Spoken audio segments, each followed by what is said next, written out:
dans la banlieue de Lyon. Tout se passe bien? Oui. Super.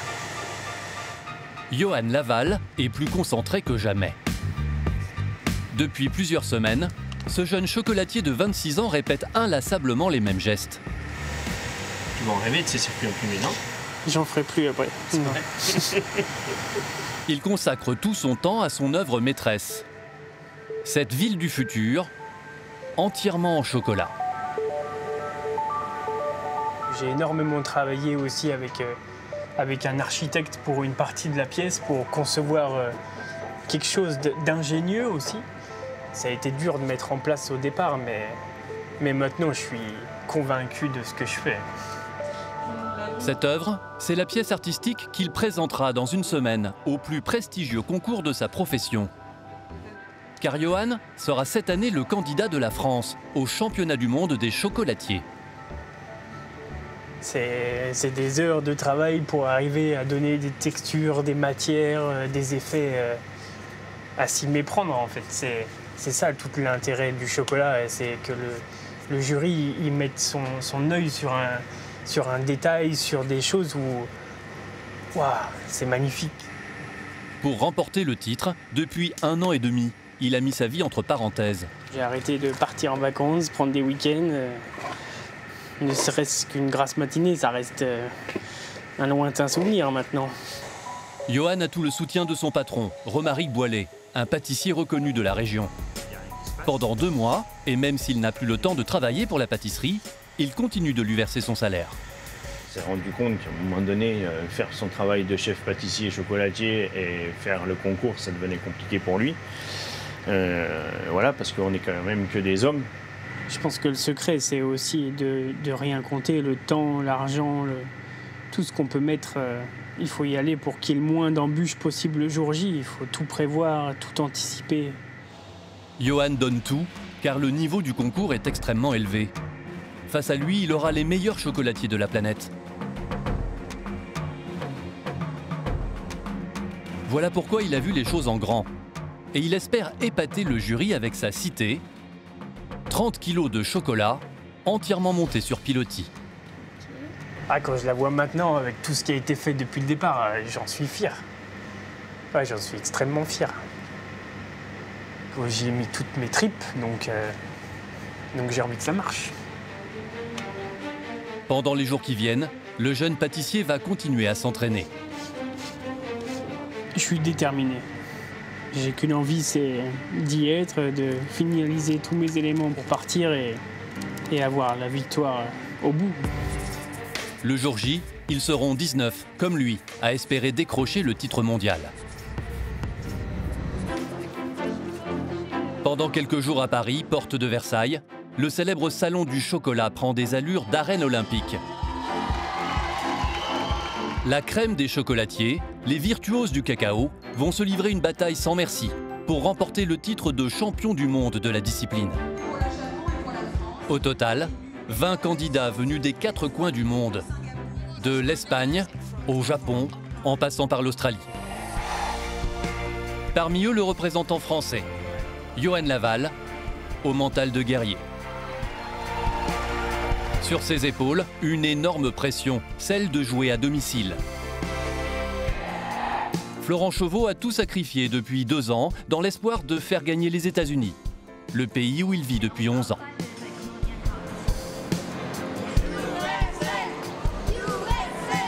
« 99% de Français qui ont des drapeaux américains, ça me fait chaud au cœur. Ça me représente. »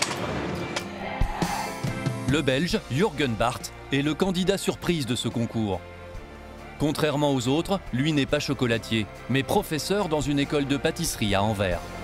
Et je vais voir combien de places je suis, mais peut-être je peux gagner. Les candidats vont s'affronter dans une succession d'épreuves où ils devront sublimer le chocolat sous toutes ses formes, y compris les plus spectaculaires. Leur but, impressionner les 20 membres du jury, présidé par Cédric Grolet, élu meilleur pâtissier du monde. Ses créations ludiques et surtout ses desserts en trompe-l'œil saisissants de réalisme l'ont rendu célèbre. Alors qui sera élu meilleur chocolatier du monde? Immersion au cœur du plus gourmand des concours. J'ai pas tout à fait entendu.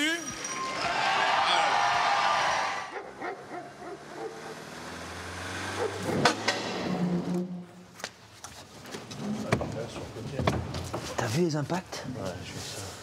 Il y a eu quelque chose. Hein. Près de 3 à 5 jours du début du concours, Florent Chevaux en veste noire et son assistant Nicolas viennent de recevoir la caisse contenant 2 tonnes de matériel pour le mondial. Tout le bois a pété. Je sais pas ce qui s'est passé, mais je pense qu'elle a pris un coup. La caisse n'a pas résisté à un périple de 9000 km depuis Las Vegas. C'est là-bas que ce Français s'est expatrié il y a 11 ans. À 38 ans, il est aujourd'hui le chef pâtissier des 7 restaurants du MGM, le 3e plus grand hôtel casino du monde. C'est donc sous le drapeau des États-Unis qu'il tentera de décrocher le titre suprême. Même si pour l'heure, rien ne se passe comme prévu. L'échelle a carrément cassé ici, tu vois. Donc ça s'est dessoudé en fait. Voilà, tu vois ici. Le pire est pourtant ailleurs. Les cabosses, ça a été endommagé. Ça, c'est pas récupérable. Donc, tu vois, là, tout ça, gros casse. Ça, c'est mort. Hein. Ouais, bah ouais. Une pièce comme ça, il faut la refaire à 100%. C'est inutilisable. Dans le caisson voyageait une vingtaine de pièces en chocolat destinées à sa sculpture. Mais la moitié a été brisée. 1, 2, 3. À moins d'une semaine de la compétition la plus importante de sa carrière, alors qu'il devrait être en train de finaliser sa pièce, Florent doit encore en sculpter les 2 tiers. Jamais de la vie, j'aurais cru qu'à 5 jours du concours, j'étais en train de façonner mes pièces.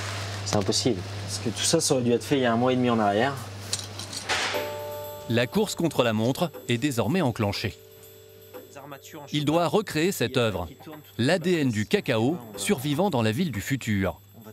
Une création un peu énigmatique, mais surtout une prouesse technique, car la spirale, haute de 1,60 m, est entièrement sculptée à la main. Ouais. Cette pièce, c'est quoi? Les formes que j'ai faites et les ADN qui tournent autour, quasiment suspendus dans les airs. Je pense que vous pouvez regarder l'histoire des compétitions, c'est jamais arrivé, quoi. Et elle est vraiment unique. Depuis près de 2 ans, lui aussi consacre toute sa vie au concours. Même ses économies y sont passées. Personnellement, de ma poche à moi, ça m'a coûté 35 000 $. Plus de 30 000 €, auxquels il faut rajouter 60 000 € offerts par son employeur pour financer les matières premières et le déplacement en France. C'est des sommes qui n'ont pas de sens. Donc c'est élitiste, c'est de la Formule 1. Il faut embriquer les pièces les unes dans les autres. Mais le retour sur investissement Pourquoi ça passe pas? Risque bien de ne pas être celui espéré. Ça peut casser, quoi, très très vite. Okay. Qu'est-ce qui est tombé? Wow. Il y a eu de la casse. J'ai un gros problème avec ma base. Très gros problème. La base, fragilisée lors du voyage, est pourtant la pièce maîtresse de sa sculpture. C'est elle qui doit supporter 55 kg de chocolat. Ou plutôt devrait. C'est comme si le chocolat était poreux, quoi. C'est horrible. Horrible. Toute ma pièce repose là-dessus. Et ça tient pas, quoi. Ça tient pas. Elle arrête pas de péter. Il y a un truc qui est pas pareil. Ça a jamais cassé avant, tu sais. Ah non, Nicolas, c'est impossible. On n'a pas le temps. Entre impuissance je sais pas quoi faire. Et désespoir, le chef pâtissier est à 2 doigts de rendre son tablier. C'est un cauchemar. C'est vraiment un cauchemar. C'est horrible. Il ne reste que 5 jours à Florent pour confirmer sa participation au concours ou jeter l'éponge. 5 jours plus tard à Paris, veille du championnat du monde des chocolatiers. Dans cette chambre d'hôtel, Florent est finalement présent. Il y a 1 semaine en arrière, je vais être honnête, hein, je voulais arrêter. Il y a 1 semaine en arrière, c'était fini, hein, je voulais rentrer. Il y a un soir encore, c'était il y a 4 jours. J'ai craqué, il était 4 h du matin dans le laboratoire, je ne pouvais plus. J'ai une telle quantité de travail. Mais il n'a rien lâché. Il s'est acharné durant 3 nuits blanches consécutives pour terminer les éléments de sa sculpture. Sincèrement, je devrais même plus être là parce que Ce que j'ai réussi à faire en une semaine, je pensais pas que c'était faisable. Donc, j'ai plus rien à perdre. Je peux y aller à fond, quoi. Cette combativité, il devra la mettre à profit dès le lendemain, dans un concours qui s'annonce éreintant. 3 jours, 7 épreuves, toutes placées sous le thème de la ville du futur. Les candidats devront notamment fabriquer un snack, c'est-à-dire une petite gourmandise facilement mangeable sur le pouce, mais aussi une pâtisserie au chocolat et aux fruits frais. Et ils finiront par une épreuve créative en habillant ce cube blanc de sculpture en cacao. À chaque fois, le jury notera le goût et le visuel de leur travail, mais aussi leur maîtrise du chocolat et même leur organisation. À mi-parcours, un premier coup près. Uniquement 10 candidats sur les 20 pourront accéder à la grande finale. Seul en piste, pour se qualifier, les chocolatiers vont devoir prouver l'étendue de leur talent. 7 h du matin, porte de Versailles à Paris. 5, 4, 3, 2, 1, let's go! Le concours est lancé. Il reste 5 minutes à la fin de la compétition. Ok. Au programme de cette première épreuve, le montage de la pièce artistique. Les éléments fabriqués avant le concours doivent maintenant être assemblés pour donner vie aux sculptures. Un exercice complexe et surtout très long, pour lequel les candidats n'auront que 4h30. Un défi de taille, d'autant plus qu'ils devront réaliser dans le même temps leur version du gâteau au chocolat, en 3 exemplaires. À quelle heure tu présentes ton gâteau de voyage? 10h10, il me semble. Et il est fini ou... Comment? Il est fini ou... J'ai pas commencé encore. D'accord. Johan, le candidat français, commence par sa sculpture. Un risque car il doit présenter sa pâtisserie en premier. Mais un risque calculé. Le fait de commencer à sortir sa pièce en chocolat, ça lui permet d'attirer le jury pour regarder ce qu'il fait. Il n'y a rien qui saute. La pièce tient sur 9 cubes de 2,5 de diamètre. Une stratégie visiblement payante. Un peu plus tard, une fois la base de son gâteau terminée, il doit le placer au surgélateur afin que la ganache au chocolat prenne. What? Excuse me, Philippe? Je peux mettre dans une autre cellule parce que... Ah, c'est pas possible. Oh putain. Mais l'appareil est tombé en panne. Elle marche pas la machine, elle marche plus là. Ça a coupé le jus là-bas, il n'y a plus de machine noire. Elle est en froid là? Ouais, moins 30. Ok, c'est bon. De précieuses minutes perdues. Johan est déstabilisé. Merde. Putain. Un peu plus loin,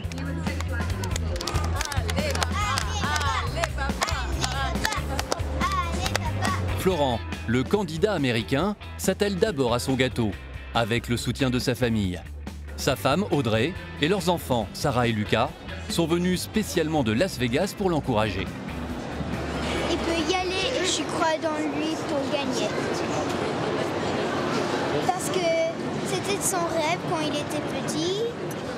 Sa recette, du chocolat noir allié à une crème de framboise et à une purée de fruits de la passion. Un dessert très sophistiqué. Ouais, ça se passe bien. Un petit peu de retard, mais ça va le faire. En réalité, il compte déjà une dizaine de minutes de retard sur son planning. Et le plus dur reste à faire. À côté de Florent, Jürgen, le candidat belge. Il donne des sueurs froides à son public. Pour cette première épreuve artistique, il a imaginé une pièce monumentale, une sirène toute en chocolat, dont le montage lui donne du fil à retordre. C'est le gel du cœur, mais ça va être un peu difficile.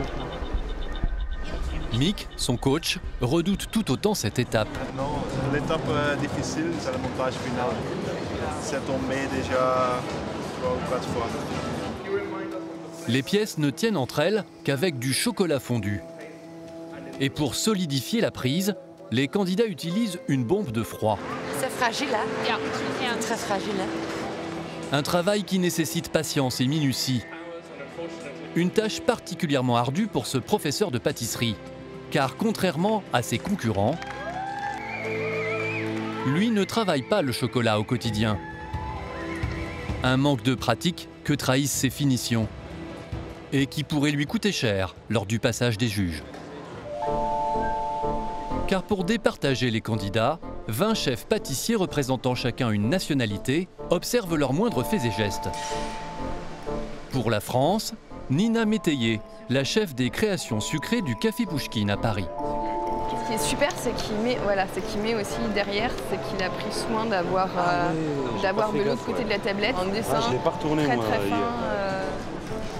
Les compétiteurs devront aussi convaincre le célèbre président du jury. C'est pas commun, c'est très joli. Le chef Cédric Grolet. Avec son œil d'expert, il observe les candidats. Rien ne lui échappe. Et c'est Jürgen, le candidat belge, qui va en faire les frais. Je trouve ça dommage qu'il manque un peu de... Tu vois, des petits détails qui sont pas assez forcément nets, je trouve ça dommage. Tu vois, d'avoir rassemblé comme ça... Pour dissimuler ces raccords un peu grossiers, le Belge les a recouverts d'écailles en chocolat. Le camouflage, pour moi, ne fait pas partie de ce monde. On ne camoufle pas, hein. Il faut que ça soit parfait. On est quand même sur la Coupe du Monde de chocolat. De mettre des pastilles autour d'un collage, je trouve que ça ne va pas ici, en tout cas. Moi, en tout cas, ça ne me va pas. Il aurait dû se garder, je pense, une petite demi-heure de plus pour affiner les détails et ajuster les petites finitions. Ouais. En revanche, le travail du Français semble plus convaincant. C'est incroyable. Incroyable. Tout est enchevêtré en fait. Ça tient juste par... l'équilibre qu'il y a, c'est... Juste ça en fait. Malgré son coup de stress, Johan s'est ressaisi. Le montage de sa sculpture est en bonne voie. Là, les tubes, c'est les tubes qui sont vraiment impressionnants. Même moi, je croyais que les tubes, c'était du faux, du factice. Et même les tubes sont en chocolat. Donc ça veut dire que la pièce tient sur rien du tout. Je trouve que chaque petit détail font la différence. Et les petits détails de fil de fer qui se dénudent comme ça, comme si on a l'impression que c'était en train de s'ouvrir, je trouve ça fabuleux. Ouais. Et il réussit même à finir ses gâteaux à la toute dernière minute.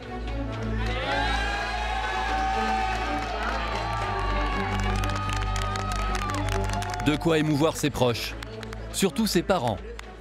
Agriculteurs dans le Beaujolais, c'est la première fois qu'ils viennent voir leur fils dans un concours. C'est un sacrifice pour sa vie de famille, pour sa copine, pour nous aussi. À la ferme, on n'a pas envie de piano. Il ne lui reste plus que quelques minutes pour finaliser sa sculpture. Lauriane, sa compagne depuis 6 ans, ne tient plus en place.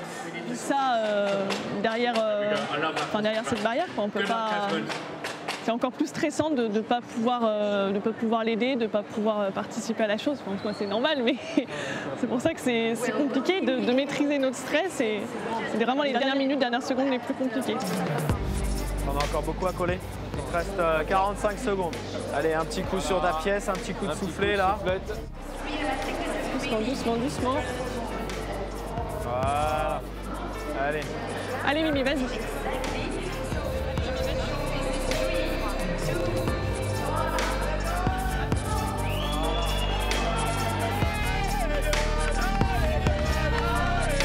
Même si Johan semble bien parti, la compétition ne fait que commencer. Et la concurrence s'annonce rude. Le candidat suisse en particulier marque les esprits avec sa fresque très travaillée, aux finitions impeccables. Pour le candidat marocain, en revanche,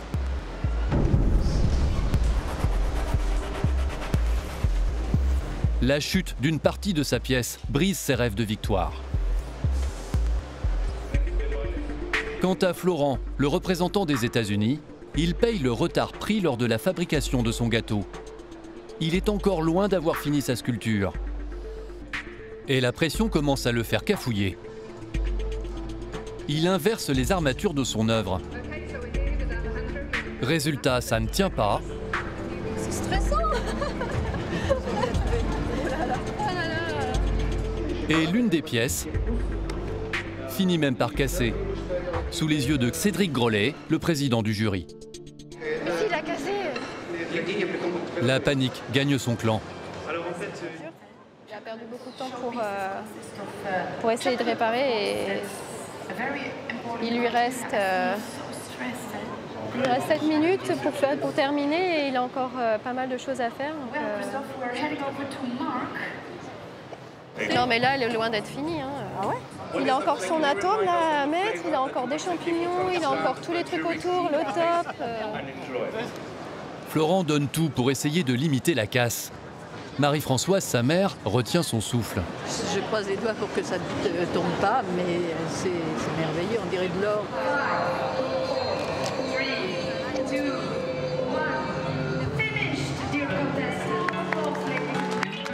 Dommage. Florent n'a pas pu finir son œuvre. Ah, bah j'ai pas fini quoi. Elle est loin quoi, elle est très loin. Hein. Elle est belle comme ça, mais... Non, bah elle est trop loin. Il me restait encore beaucoup de travail à faire. Donc, non, je suis dégoûté. C'est vraiment à 10 minutes près. Quoi. Vous m'auriez donné 10 minutes de plus, elle était propre. Quoi. 10 petites minutes, celle qu'il a perdue sur la fabrication de son gâteau au chocolat. Une grande déception qu'il va vite devoir mettre de côté car l'épreuve suivante est déjà annoncée.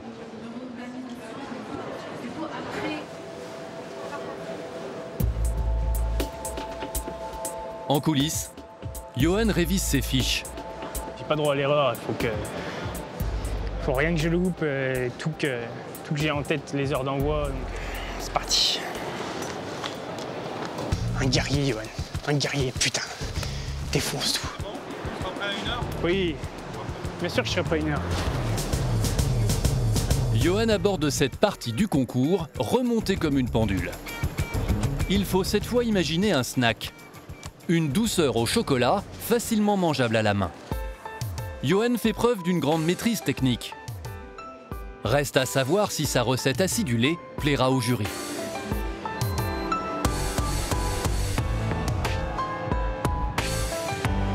Au milieu, il y a un crémeux noix de coco et mangue, et le tout est inséré dans un appareil à souffler chocolat. Pas sûr que cela suffise pour faire face à Florent. Bien décidé à se rattraper, son concurrent d'Amérique veut frapper fort. Son arme fatale, de l'azote liquide. Oh waouh, il en verse partout sur ses moules. Du jamais vu dans la compétition. Florent réalise un gâteau en forme de donuts. Un biscuit cacao et caramel sur lequel il dépose un dôme de chocolat glacé. Une création originale, très attendue par le jury, qui espère que le goût sera à la hauteur du visuel. À l'heure de la dégustation, Très bon. C'est très bon. J'aime bien la texture en dessous, elle est très moelleuse. Et le fait que ça soit glacé au-dessus, ça donne un contraste entre les deux matières en termes de température et en termes de texture. Donc moi j'aime beaucoup. c'est un sans faute. Mais il n'est pas le seul à tirer son épingle du jeu. La création de Johan, le Français, fait également sensation. C'est ce que j'ai envie de manger dans la rue. C'est simple, c'est bon, il y a de la température, c'est croustillant, c'est joli, c'est propre, on s'en fout pas plein les doigts. Et il y a le petit insert à l'intérieur qui va relever le tout. C'est parfait. La journée touche à sa fin. Le premier couperet va tomber. Seuls 10 candidats sur les 20 vont être sélectionnés pour participer à la grande finale du lendemain. Pour le Belge, Jürgen, Un peu nerveux, oui. sa place est loin d'être gagnée d'avance. Ah, j'espère être dans les 10 premiers. Sans surprise, France, la douce France. Congratulations, Johan. les chocolatiers français et américains font partie des finalistes. C'est maintenant au tour de Jürgen de savoir s'il a convaincu le jury. Malgré ses erreurs, le Belge est retenu. Tout comme la Coréenne et le redoutable Suisse.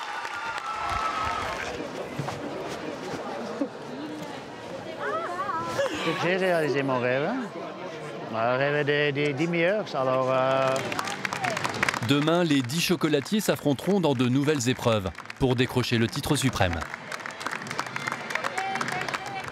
En attendant, c'est auprès de sa famille que Florent reprend des forces. Bon, grosse journée aujourd'hui. Demain, on a encore toutes nos chances de monter sur le podium et de faire quelque chose. Le candidat touche du doigt son rêve. Une performance qu'il n'aurait pas pu réaliser sans le soutien d'Audrey. C'est bien en fait. Je sais que ça a été très dur, même pour les enfants. C'est bientôt fini, encore 24 heures. Mais après... C'est plus stressant, je crois. Ça a été les 2 pires années de ma vie. Ouais. Je faisais souffrir ma femme parce qu'elle devait s'occuper de tout. Et je faisais souffrir mes enfants parce qu'ils ne voyaient pas leur papa, quoi.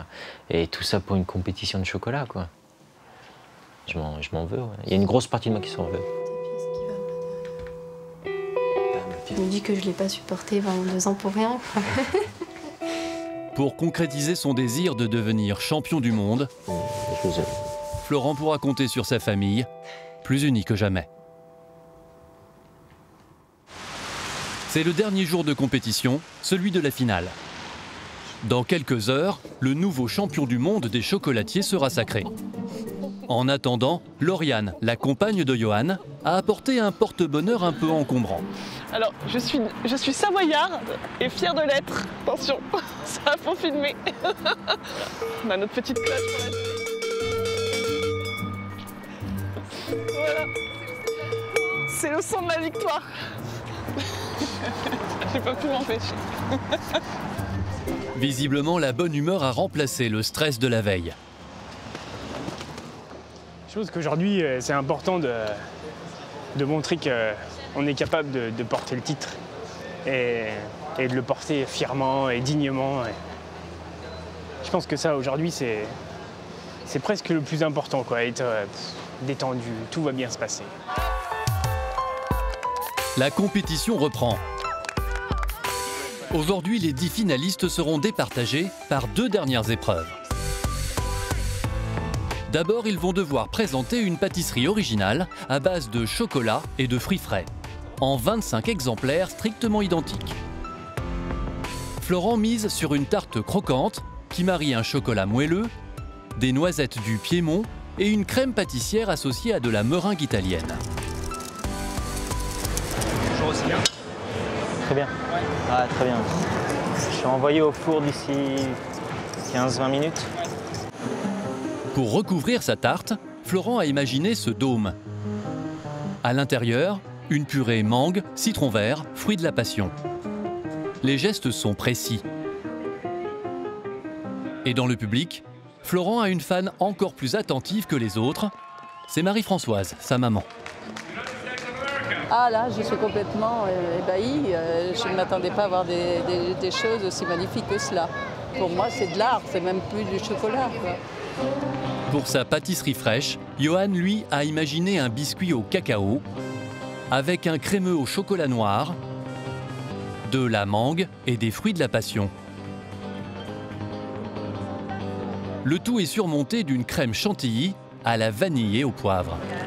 Il faut faire des choses qui fassent waouh. Quand le jury commence à le voir, ils disent waouh, c'est super. Et puis quand ils vont y goûter, qu'ils se disent là, il y a quelque chose, c'est bien, quoi. Et c'est comme ça qu'il va marquer du point. De son côté, Jürgen, le candidat belge, parie sur un gâteau au chocolat meringué, garni d'un chutney à la mangue et d'un chou à la crème. Ça va, ça va. Son assurance bluffe littéralement Mathieu, son parrain belge. Il est au top pour l'instant. Il est à l'aise, il est tranquille, il est bien organisé. Alors si tout se passe bien, il a une très belle chance d'arriver très haut dans le classement. Mais à voir, à voir. Après à peine 2 heures d'épreuve, Jürgen survolté met déjà la dernière main à ses pâtisseries. Encore un chapeau en chocolat blanc pour apporter du croquant à la recette. Ah, là, j'ai juste... Et le tour est joué. Il est déterminé à ne rien laisser au hasard, d'autant qu'aujourd'hui, dans le public, sa mère et son beau-père sont venus l'encourager. Geen vakantie gehad. Pas eu de vacances. Ja, ja. Toutes les vacances, il a travaillé. Hij is er al een jaar mee bezig, hè. Oui, ze is fier, Jurgen. Et dans cette finale, il y a un chocolatier qui se confirme comme un concurrent très sérieux pour le podium. Toujours le même, Elias, le candidat suisse. Il travaille toujours extrêmement bien, tout est vraiment très propre, très organisé. Voilà, il garde les déchets, il ne fait aucune perte. Non, il travaille. Elias fait désormais partie des favoris. Avec lui, la compétition risque d'être serrée. Pour rendre leur verdict sur cette avant-dernière épreuve, les jurés sont en place. C'est la pâtisserie de Johan qui est dégustée la première. C'était aussi beau que bon, c'était vraiment parfait. C'est à présent au tour de Florent. Là encore, les juges semblent conquis.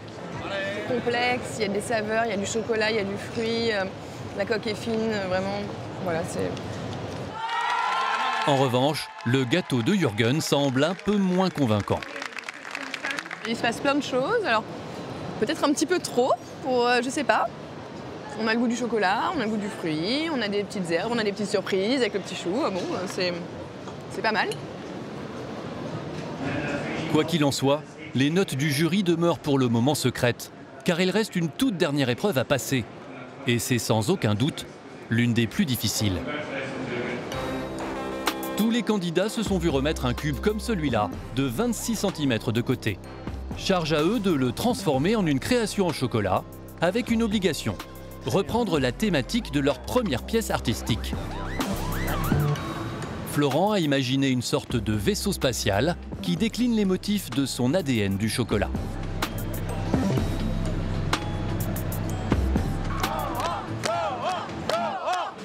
Il lui a fallu 1h30 d'effort pour fignoler sa création. Jusqu'à la dernière touche, cette fève de cacao délicatement sculptée. Ça y est, c'est fini. Ça y est. Le candidat belge a adopté une autre stratégie. Comme il sait qu'il n'est pas forcément en tête du classement, il tente un coup de poker. Il laisse la structure totalement vierge pour gagner du temps et mieux fignoler sa création. On peut la colorer en noir et on ne le voit pas, mais ça c'est plus difficile. Hein? Résultat, Jürgen termine cette dernière épreuve le premier.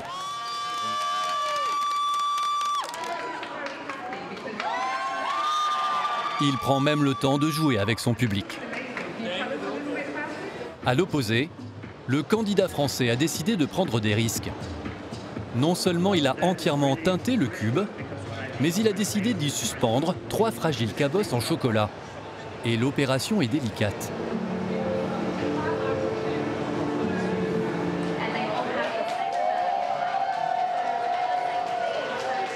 Ça y est, Johan? Ouais. Fini. Ouais. C'est fini. Reste une ultime difficulté. Les candidats doivent apporter eux-mêmes leurs œuvres au jury, à une 50aine de mètres de là. Une étape que tous redoutent. Le candidat de Singapour en fait l'amère expérience. Florent progresse avec une prudence calculée.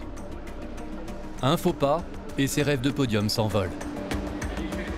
Dans son camp, les visages sont fébriles. Après 1 minute 30 irrespirable,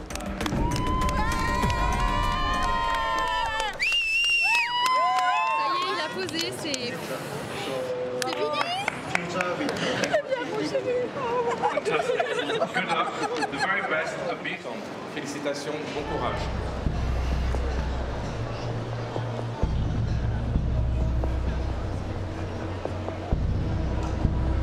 extrêmement concentré, Johan sait qu'il joue sa victoire. Pendant de longues minutes, le jeune homme retient son souffle. À bout de bras, il porte plus de 5 kilos de chocolat. Pas question de chuter si près du but.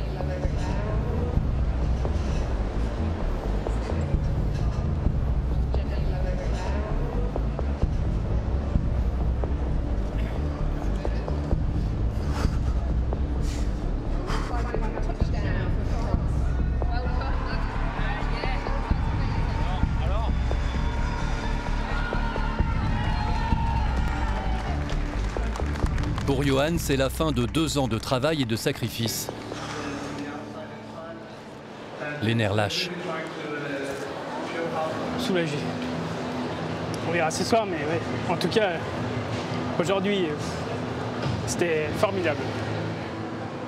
Ce soir, le destin du Français pourrait basculer.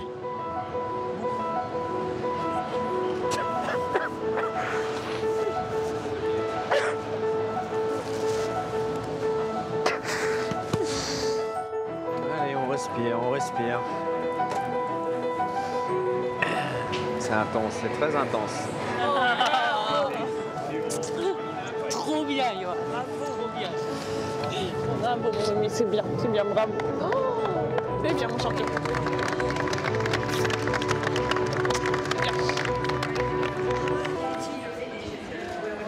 De son côté, Florent voit enfin le bout du tunnel. Ça a été une telle souffrance, un tel choc dans le système. J'ai ouvert les yeux sur tellement de choses. J'ai été obligé d'aller tellement loin que vous pouvez que grandir. Il peut retrouver ses proches. Tu m'as surpris parce que je ne pensais pas vraiment que tu étais capable de faire toutes ces choses-là. Ce soir, Florent Chauveau saura s'il est le nouveau maître du chocolat. Les résultats tomberont dans 2 heures. Tu sens vraiment qu'il y a peut-être une pression sur les épaules ou pas? Non, ça va. Ou tu sens que... C'est bien passé. Bah, bien sûr que ça s'est bien passé. En attendant, les amoureux décident de s'isoler. Comportement, mais exemplaire. Mais un coup de fil va tout faire basculer. C'est Yoann Laval qu'on aime bien voir. Ah putain, c'est pas possible, je l'ai mesuré au labo, c'est pas possible, c'est impossible. Ah non, mais il faut aller mesurer, il faut que quelqu'un trouve un machin, mais c'est pas possible. L'un de ses coachs vient d'avoir une information du jury. Sa sculpture dépasserait les dimensions autorisées. Ah, c'est pas possible, ils vont quand même pas me l'enlever pour 2 cm. Le titre pourrait lui échapper. Yoann décide de reprendre les mesures lui-même. Je peux aller voir quand même, tiens. Sorry. Non, c'est bon. Il y a rien qui dépasse. Il reste peu de temps, mais Yoann va tout tenter pour prévenir les juges. Pourquoi ils répondent pas, les mecs, là? À force d'insister, il parvient à joindre le président du jury, Cédric Grolet. Moi, je suis à l'intérieur du stand, là. Je viens d'aller mesurer avec un mètre, j'ai pris des photos, il n'y a rien qui dépasse. Faut pas que tu t'énerves. Le destin du Français est désormais entre les mains du jury. 19 h. Les résultats officiels du championnat du monde des chocolatiers vont être proclamés.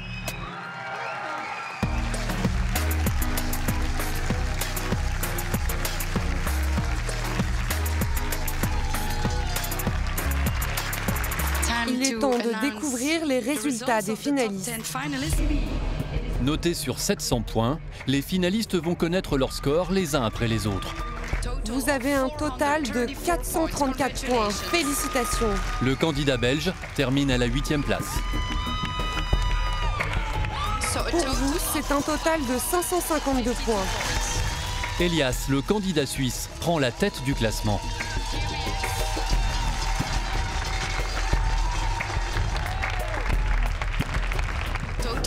Vous avez un total de 517 points. Malgré un bon score, Florent ne sera pas champion du monde. Il finit à la 3e place. Yoann Laval. Mais il reste encore Yoann. Le problème de la dimension de sa pièce artistique n'a pas été retenu contre lui. Mais fera-t-il mieux que les 552 points du candidat suisse? C'est un total de 529 points. Avec 529 points, Yoann n'est que 2e. Le Suisse Elias Laderac est sacré champion du monde. Dans le public, les proches de Yoann ne cachent pas leur déception.